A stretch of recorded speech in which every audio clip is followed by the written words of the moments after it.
여러분 반갑습니다. 오늘도 루이스 볼커프 조직신학 기독론 제2부 그리스도의 신분에 관한 내용들을 함께 공부하도록 하겠습니다. 함께 주기도문으로 기도하고 오늘 공부를 시작하도록 하겠습니다.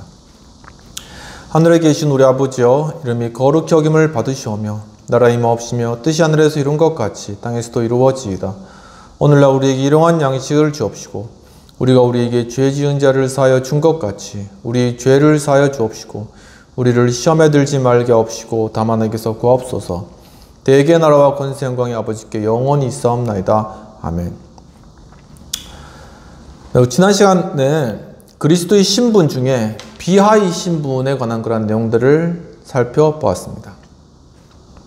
첫 번째 서론으로는 그리스도의 신분 교리의 개요로 신분의 상태와 의미의 구분에 관한 내용들을 공부하였고, 여기에서 신분이라는 스테이트라는 단어가 때로는 상태와 동의어로 사용되지만 이를 그리스도께 적용시킬 경우에는 상대보다는 관계, 릴레이션십에 의미하고 있다 라는 것을 유의해야 한다는 내용들을 살펴보았습니다.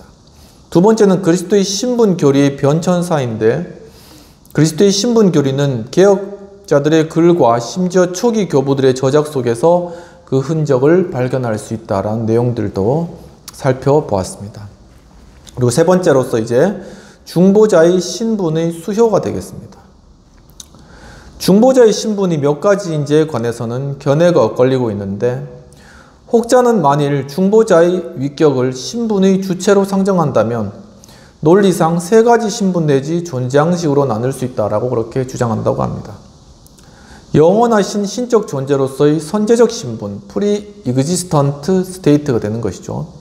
두 번째, 현세적 인간적 존재로서의 지상적 신분, earthly state. 그리고 승규되고 영화된 천상적 신분, heavenly state로 나눌 수 있다고 하는 것입니다. 그러나 우리는 오직 신인으로서의 그리스도와 관련지어서만 그의 위격의 비하와 승기를 논할 수 있기 때문에 단지 두 신분을 논하는 것이 바람직하다고 하면서, 개혁파 신학자들은 그리스도의 선제적 신분에서 그의 비하와 승규의 미리 나타남, anticipation을 발견하고 있다고 이야기하고 있습니다.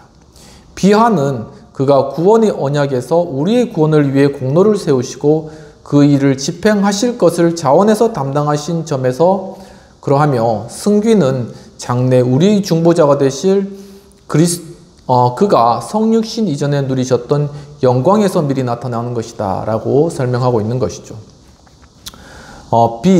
비하의 신분에 관한 내용들을 살펴보도록 하겠습니다.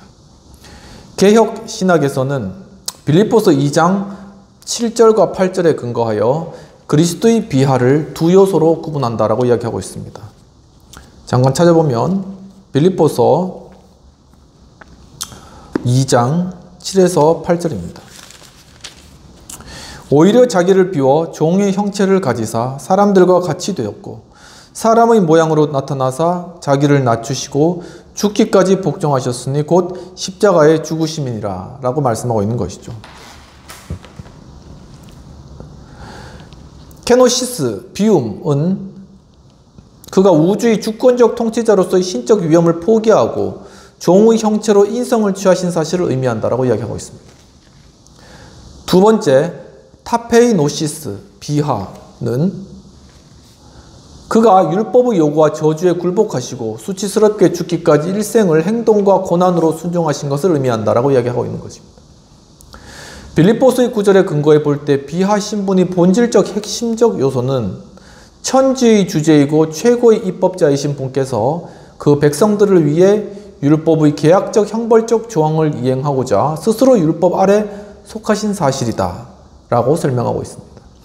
이로써 그는 우리 죄를 법적으로 책임지게 되었고 율법의 저주 아래 놓이셨던 것이다 라는 것이죠.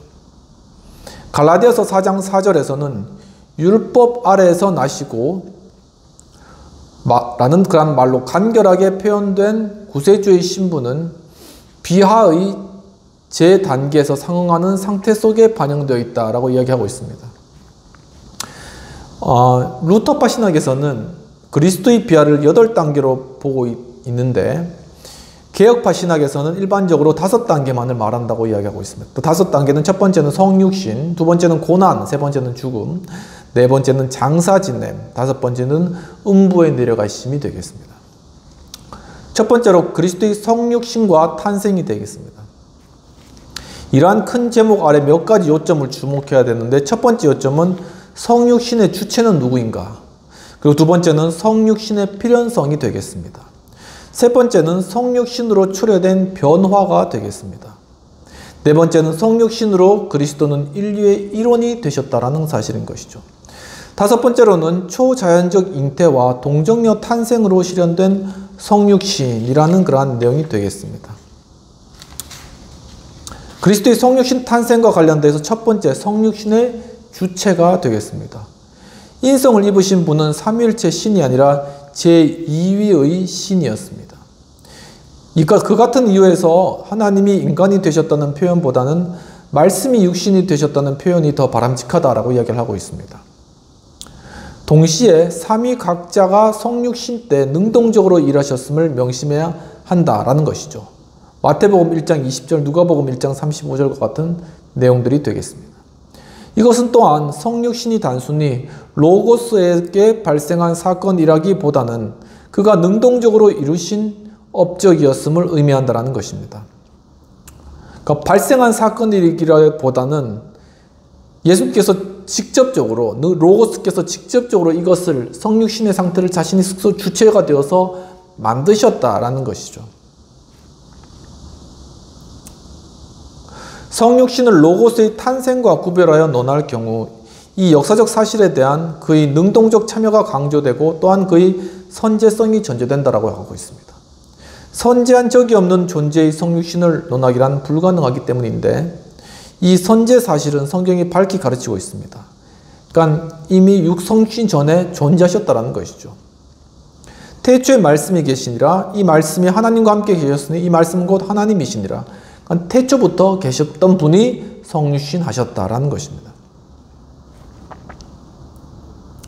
내가 하늘로서 내려온 것은, 요한복음 6장 38절, 그리고 우리 주 예수 그리스도의 은혜를 너희가 알거니와 부요하신 이로써 너희를 위하여 가난하게 되심은 그의 가난하심으로 말미암아 너희로 부요하게 하려 하심이라. 고린도서 8장 9절. 이것도 선제적으로 성육신 전에 그리스도께서 계셨다라는 것입니다.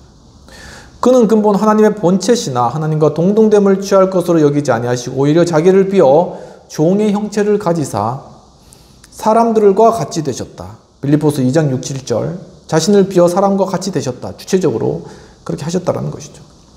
때가 참에 하나님이 그 아들을 보내사 여자에게서 나게 하시고 율법 아래 나게 하신 것은,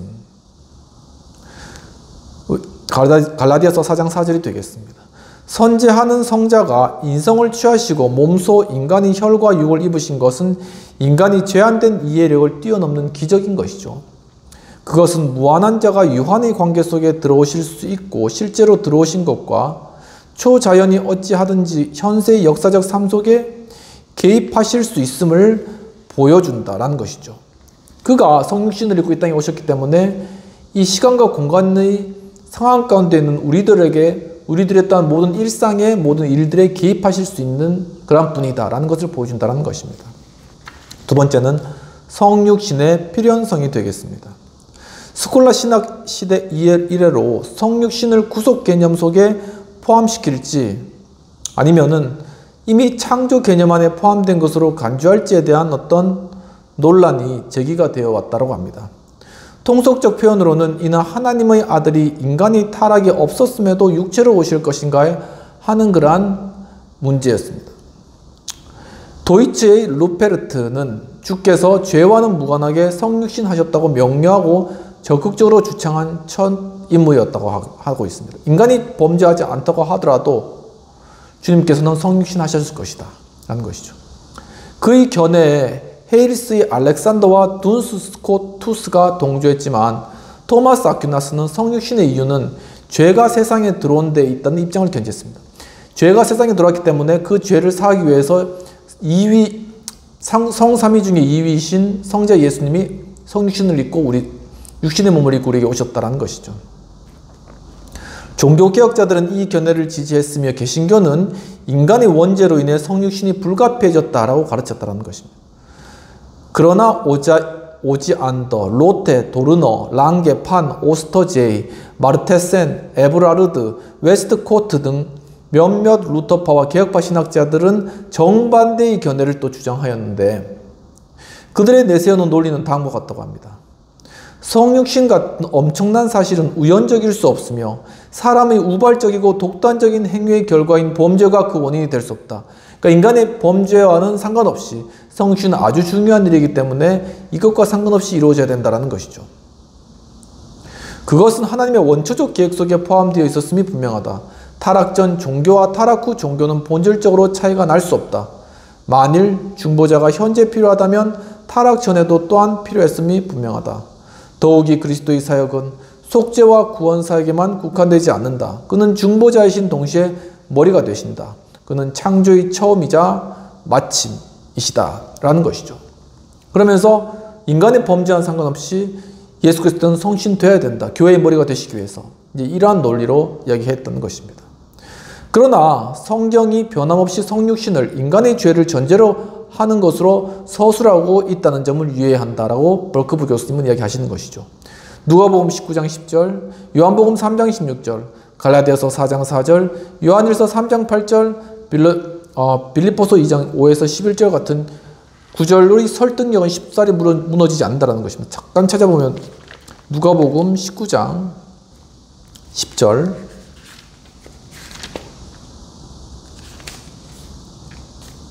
인자에 온 것은 잃어버린 자를 찾아 구원하려 함이로라. 그러니까 인간이 범죄로 인해서 잃어버린 바 되었기 때문에 인자가 성육신을 입고 오셨다라는 것입니다. 또한 요한복음 3장 10절 하나님이 이 땅을 이처럼 사람하사 독생자를 주셨으니 이는 저를 믿는 자마다 멸망치 않고 영생을 얻기 위함이라. 그러니까 인간이 멸망할 수밖에 없기 때문에 예수님께서 필연적으로 육신의 몸을 입고 우리에게 오셔야 될 수밖에 없었다라는 것이죠. 갈라디아서 4장 4절 한 구절만을 더 찾아보겠는데 4장 4절에서는 때가 차면 하나님이 그 아들을 보내사 여자에게서 나게 하시고 율법 아래 나게 하신 것은 이라는 것입니다. 종종 주장되는 성육신이 본유적으로 하나님께 합당하고 필요하다는 사상은 하나님의 영원한 세계 내적 자기 계시라는 범신론적 관념에 떨어지기 쉽다. 이 범신론에 빠지기 쉽다는 것이죠. 그러니까 인간이 타락과 상관없이 성육신으로 오셨다라는 그런 개념 자체가 그렇다는 것입니다. 본 견해에 부담이 된 것은 생각되는 신적 계획과 관련된 문제점은 그러니까 이 본 견해에 부담되는 것으로 생각되는 신적 계획과 관련된 문제점은 이를 영원의 관점 하에서 고찰한다면 전혀 문제가 되지 않는다는 것이죠. 하나님께서는 오직 하나의 계획이 있는데 여기에는 태초부터 죄와 성육신이 포함되어 있다. 죄 역시도 하나님 전체적인 계획 가운데 포함된 계획이다라는 것입니다. 물론 결국 성육신은 구원의 전사역과 마찬가지로 죄로 인하지 않고 하나님의 기쁘신 뜻대로 이루어진 것이죠. 그리스도께서 우주적 의의를 가지신다는 사실은 부정할 필요가 없으며 이 역시 에베소서 1장 10절, 20절, 23절, 골로새서 1장 14에서 20절에 기록된 그의 구속적 의의와 연관되어 있다라고 이야기하고 있습니다. 에베소서 1장 10절만 한번 읽어보면 1장 10절 하늘에 있는 것이나 땅에 있는 것이 다 그리스도 안에서 통일되게 하려 함이니라. 그러니까 교회를 통일시키고 교회의 머리가 되시기 위해서 모든 교회를 통합시키기 위해서 오신 예수 그리스도, 성육신 예수 그리스도 그 의미 자체는 없어지지 않는다는 것입니다. 세 번째, 성육신으로 초래된 변화가 되겠습니다.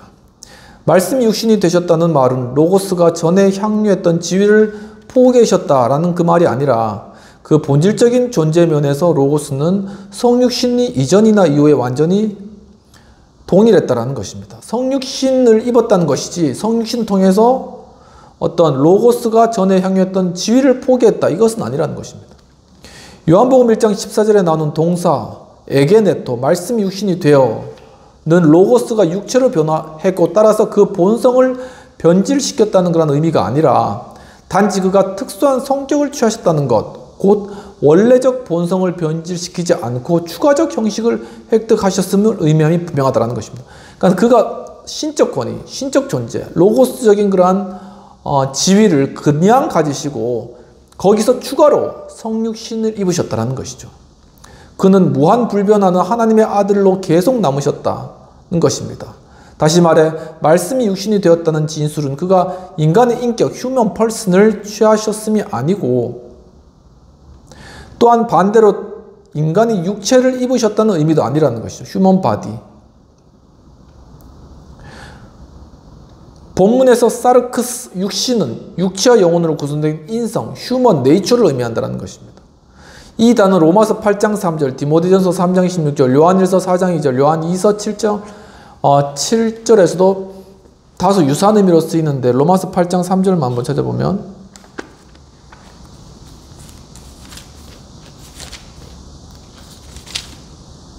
율법이 육신으로 말미암아 연약하여 할 수 없는 그것을 하나님은 하시나니 곧 죄로 말미암아 자기 아들을 죄 있는 육신의 모형으로 보내어 육신의 죄를 정하사라는 것이 되겠습니다. 육신, 여기서 육신인 것이죠. 그것은 육체와 영혼으로 구성된 인성을 의미한다는 것입니다. 네 번째로는 성육신으로 그리스도는 인류의 일원이 되셨다는 것입니다. 제세라파의 교설에 반대하여 우리의 신앙 고백은 그리스도가 그의 인성을 모친의 실체로부터 취하셨다고 확언한다는 것이죠. 제세례파의 지배적 견해는 주께서 그의 인성을 하늘로부터 가져오셨고 마리아는 단지 그것을 통과한 도관이었다. 그러니까 마리아는 단지 나았을 뿐이지 예수 그리스도의 그 인성 자체는 전체가 하늘로부터 온 것이다 라는 것인데, 그것이 제세례파의 의견이고, 근데 이 의견의 견해로 따르다면은 그의 인성은 진실로 새로운 피조물이어서 우리의 인성과 비슷하지만 유기적 관련성은 갖지 않는다는 것이죠. 이 견해에 대한 논박의 중요성은 쉽게 알 수 있는데, 만일 그리스도의 인성이 우리와 같은 혈통에서 나오지 않고 단지 유사하기만 했다면 그의 중보를 통해 우리의 행복을 위해 이용해야 할 만한 관계가 그와 우리 사이에 성립되지 않는다는 것이죠. 그러니까 우리와 어떤 관계 가운데 우리의 어떤 죄사함이나 이런 것들을 이루기 위해서는 바로 예수께서 온전한 육신의 몸을 입으셨다는 것이고, 그것은 마리아를 하나의 도구한, 하나의 어떤 통과하는 그러한 도구가 아니라 마리아로부터 예수님께서 태어나시도록, 마리아의 어떤 육신과 어떤 육신을 통하여서 그 육신을 입고 예수님께서 태어나시도록, 그래서 인간과 동일한 인간이시도록 되어야 된다는 것입니다. 다섯 번째로는 초자연적 잉태와 동정녀 탄생으로 실현된 성육신이다라는 것입니다. 우리의 신앙 고백은 그리스도의 인성이 인간적 수단에 의하지 않고 성령의 능력으로 복된 동정녀 마리아의 태중에 잉태되었음을 확언하고 있는 것이죠. 이것은 그리스도의 탄생이 결코 평범하지 않은 초자연적 출생이었고, 그로 인해 하나님의 아들이란 칭호를 얻으셨다는 것을 강조하는 것. 동정녀의 탄생이 하나님의 아들이심을 입증한 하나의 증거가 된다는 것입니다. 예수님의 탄생에서 가장 중요한 요소는 성령의 초자연적인 역사인데, 오직 이로써만 동정녀 탄생이 가능했기 때문이었다라고 이야기하고 있습니다. 성경은 이러한 특성을 마태복음 1장 18에서 20절, 누가복음 1장 34절, 35절, 히브리서 10장 5절에서 언급하고 있습니다. 마태복음 1장 18에서 20절을 찾아보면 예수 그리스도의 나심은 이러하니라. 그의 어머니 마리아가 요셉과 약혼하고 동거하기 전에 성령으로 잉태된 것이 나타났더니 그의 남편 요셉은 의로운 사람이라 그를 드러내지 않고 가만히 끊고자 한다라는 그러한 부분들이었고, 이 일을 생각할 때 주의 사자가 현몽하여 이르되 다윗의 자손 요셉아, 내 아내 마리아 데려오기를 무서워하지 말라. 그에게 잉태된 자는 곧 성령으로 된 것이니라. 성령께서 이 일들을 하는 일들 가운데 중요한 일들을 감당하셨다는 것이죠. 예수님의 잉태와 관련된 성령의 역사는 이중적이었는데, 첫 번째, 성령은 마리아의 뱃속에 잉태된 존재의 동력인 efficient cause, 하나의 동력이 되었다는 것입니다. 따라서 인간적 행위가 동력이 되는 것을 배제했다. 인간은 성적 관계를 통해서 자녀가 배출되는데, 마리아에게 태어난 예수 그리스도는 이 성적 관계가 아니라 성령의 어떤 동력을 통해서 태어나셨다. 이것은 탄생되신 분이 인간적인 인격이 아니라 행위 언약에 포함되지 않고, 따라서 죄책으로부터 자유로운 하나님의 아들의 인격이었다는 사실과 완전히 조화된다는 것이죠. 그러니까 인간이 성관계를 통해서 태어난 그런 인간 존재 자체가 하나의 행위 언약에 포함되어서 죄책에 빠져 있다면, 바로 예수 그리스도를 태어나게 한 동력은 성령님이기 때문에 바로 그 죄책으로부터 자유로운 하나님의 아들의 인격을 소유하게 된다는 것입니다. 두 번째, 성령은 그리스도의 인성을 수태, 즉 그 즉시 성화시켰고, 이로써 죄의 오염으로부터 해방시키셨다라는 것입니다.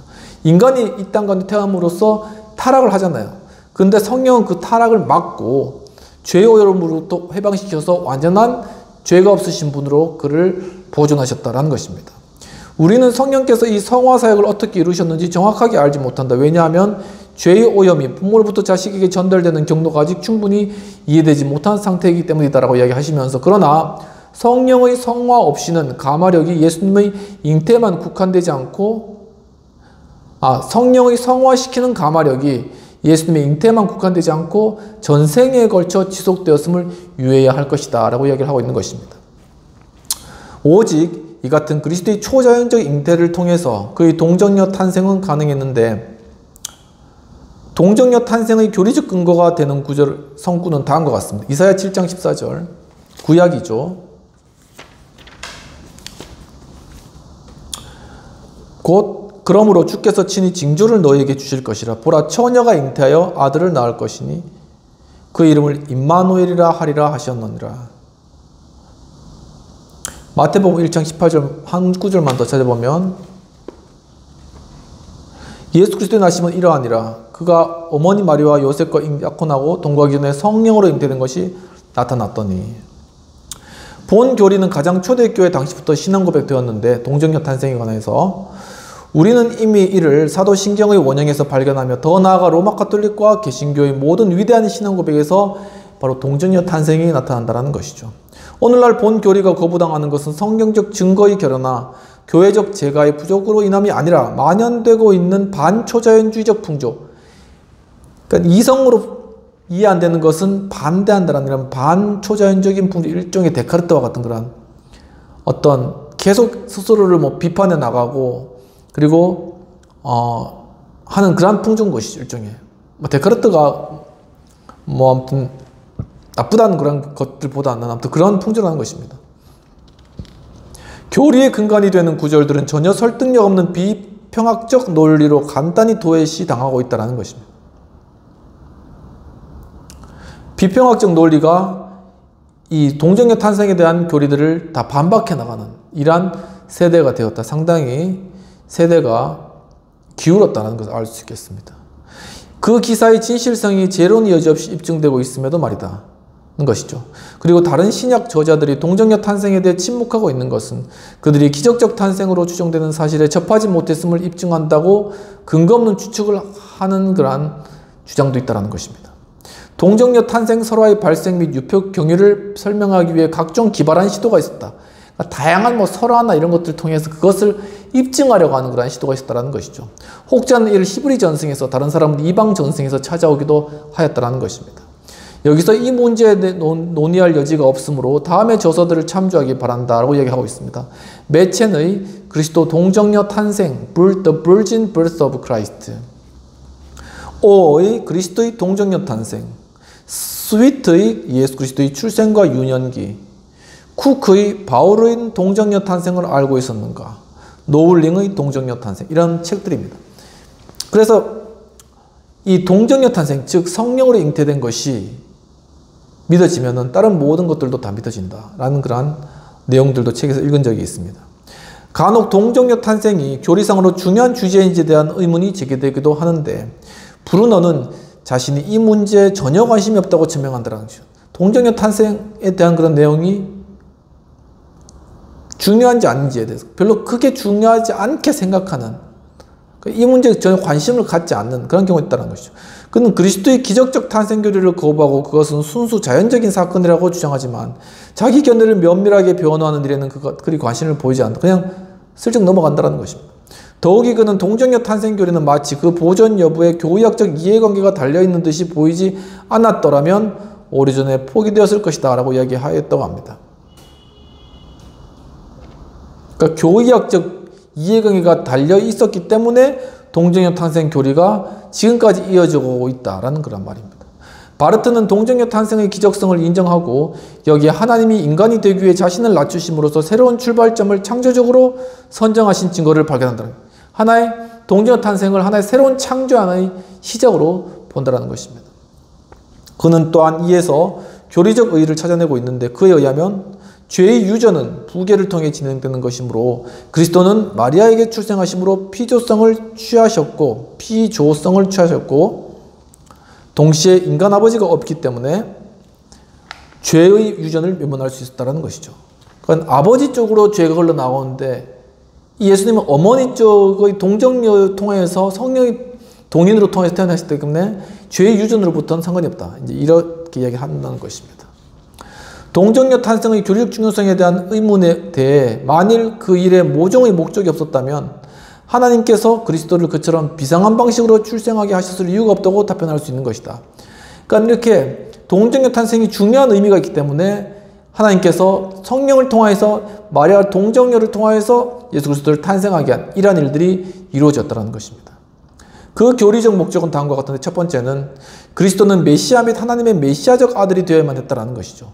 따라서 그가 여자에게서 나실 뿐만 아니라 인간의 의지인 소산이 아니라 하나님으로부터 나실 필요가 있다는 것이죠.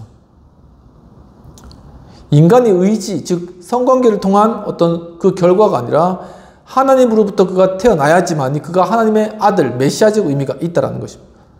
육으로부터 난 것은 육이기 때문입니다. 아마도 예수의 이 놀라운 탄생은 요한이 요한복음 1장 13절을 기록할 때 그의 생각이 배경이 된 듯하다라고 이야기하고 있는데 요한복음 1장 13절 읽어보면 이는 혈통으로나 육정으로 나지 나 사람의 뜻으로 나지 아니하고 오직 하나님께로부터 난 자들이니라 라는 것이죠. 만일 그리스도께서 인간에게서 나셨다면 그는 행위 언약 안에 포함되고 그 자신이 인류의 원죄에 포함된 일개 인간에 불과하셨다는 것입니다. 행위 언약 안에서 인간이 율법을 범했기 때문에 다 죄인인데 그 안에 포함되었을 것이라는 것입니다.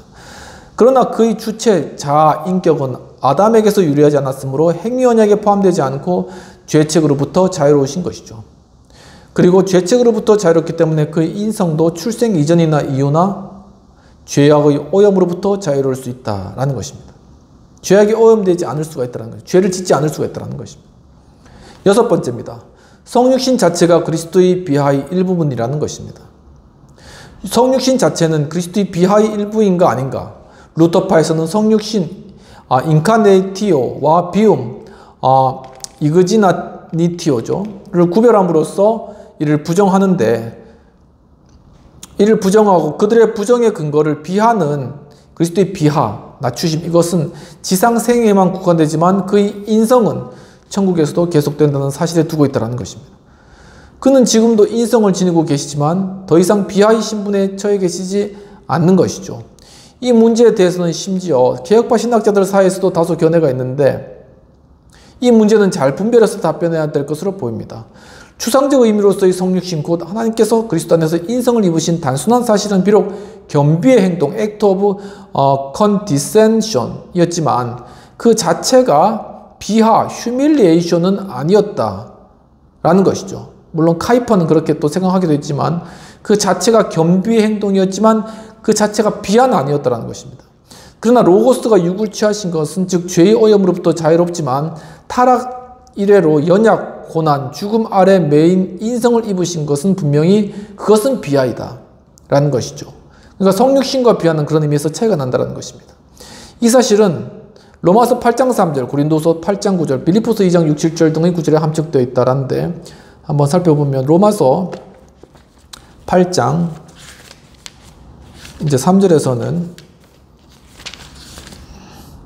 율법이 육신으로는 말미암아 연약하여 할 수 없는 그것을 하나님은 하시나니 곧 죄로 말미암아 자기 아들을 죄 있는 육신의 모양으로 보내어 육신의 죄를 정하사라는 것. 이게 그리스도의 비하에 관한 그런 내용이라는 것입니다. 고린도 후서 8장 9절.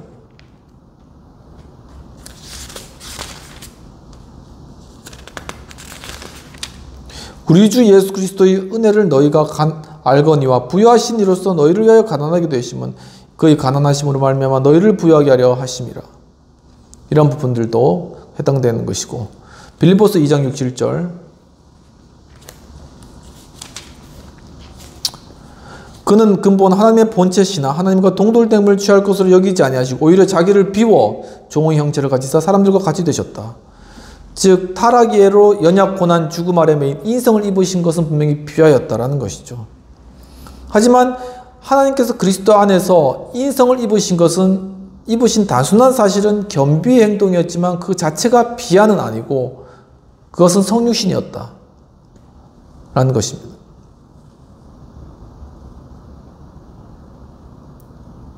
오늘은 이까지 공부하도록 하겠습니다.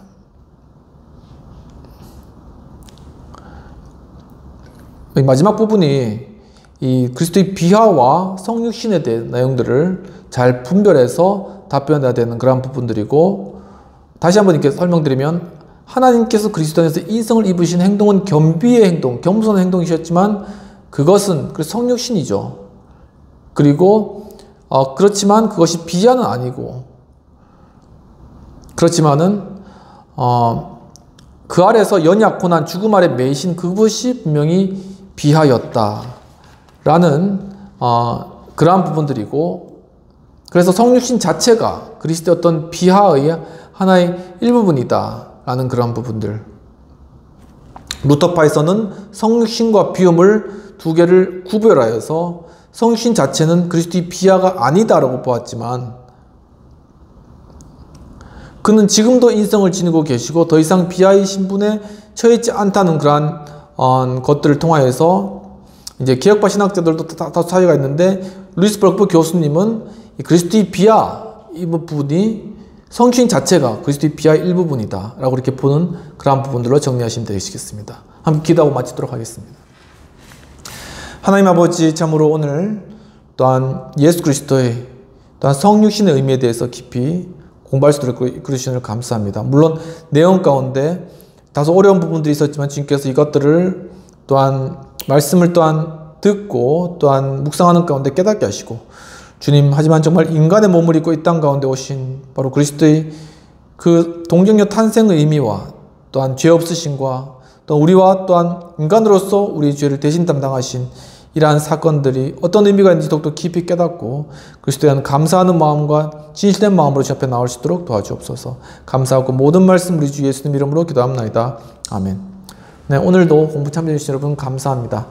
한 주간도 주 그리스도 은혜 안에서 평안하시고 또한 승리하시고 우리와 함께 계시고, 또한 예수 그리스도 우리의 동일한 육체를 가지신 그 주님께서 죽으시고 부활하시고 승천하시기 때문에 그분께서 우리를 믿음으로 말미암아 우리에게 또한 영생을 주실 수 있고, 우리도 동일하게 부활의 생명 가운데 주님께서 이끌어 주시고 또한 영생을 우리에게 주신다는 그런 사실들을 믿음으로 매일매일 승리하는 삶 살아가시기를 축원합니다. 감사합니다.